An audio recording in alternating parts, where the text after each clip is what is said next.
Hindi na para mahiya, samahan nyo nga pala kami na mag-grocery ngayong araw at pupunta tayo sa palengke ng Pasig. Katulad pa rin ng dati, mamalengke nga tayo ng good for 2 weeks para wala na talaga tayong problema sa kakainin natin. Ang problemahin na lang natin kung baka maubos agad. Huy! Bago nga ako pumunta ng palengke, nag-promote na muna ako ng mga products na deadline na. Kaya yung ending gabi na nga pala ako pumunta at inantay ko si Mr. dun sa palengke dahil walang magbubuhat ng pinamili ko dahil. Alas 6 mahigit na nga pala kami nakarating sa palengke sa sobrang traffic kaya diretso agad kami sa bilihan ng isda at karne. Sabi ko nga sa inyo, first time ko nung nakaraan na mag-grocery ng good for 2 weeks. So ngayon nga, medyo kaunti lang talaga yung binili kong karne at isda kasi natatansya ko na talaga kung magkano lang talaga yung nababudget namin sa loob ng 2 linggo. Pero ayun na nga, dito talaga ako nalakihan sa budget yung pangkain ng mga bata. Pero syempre sa pagkain na yun, mga may umabot siya ng 6,000 kasama na dun yung mga dilata, yung mga panimpla, ganun. Umabot naman ng 1,000 pagdating sa gulay at mga prutas. Dahil nga wala pang sahod si Mr. Kaya ayun, nag-home credit na lang kami ng makain namin mga day at naubos na talaga yung pera namin na cash.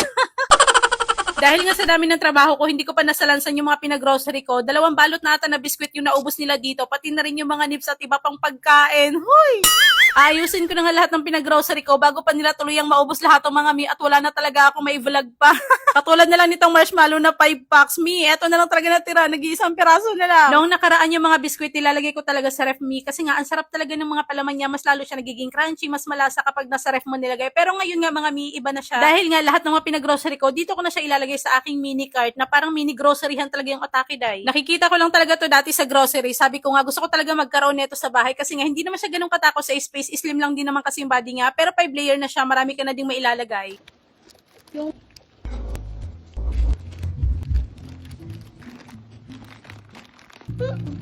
Ano?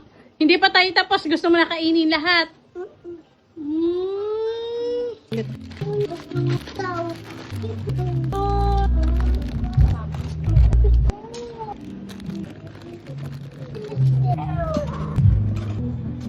Yay! Nakakatuwa nga dahil meron na rin pala siyang hook na pwede mo siyang pagsabitan tulad na lang pala nitong North. Mi, ang ganda sa mata. Panigurado ako na hindi to aabutan ng 2 linggo dahil open na open talaga yung cart na to. Pero in fairness, sobrang happy talaga ng puso ko kapag marami talaga akong stock sa pagkain. Para kapag nanghihingi sila mga mi, hindi na ako magpo-problema pa. At aminin natin, mas makakamura talaga tayo kapag nag-grocery tayo kaysa sa pabili-bili tayo sa labas ng paisa-isa. After sa lansan mga mi, eto, saglit na promotion lang dahil deadline na rin talaga yung cart na to. At eto na rin Mariko, nagtuloy-tuloy na rin pala ako sa pagsasalansan ng mga iba ko pang pinamili. Para naman sa gulay at prutas, nag-budget nga lang pala ako ng 1,000 pesos at nakakatuwa dahil sobrang dami ko nang nabili. Meron na tayong gulay, prutas at mga lamas. So eto, para naman masaya tayo sa comment section, lahat natin ng presyo sinabi ko na pero wala akong exactly na sinabi. Ito total mo na lang talaga yun ni. At kung sino po yung merong pinakamalapit na sagot dito sa aking katanungan, meron ka pong 100G sa akin. Bali, 2 po yung bibigyan ko ng 100, isa sa black app at syempre sa blue app. Maraming salamat ulit kung nakaabot ka hanggang dulo sa video ko na to at ayun lang, mayong adlaw.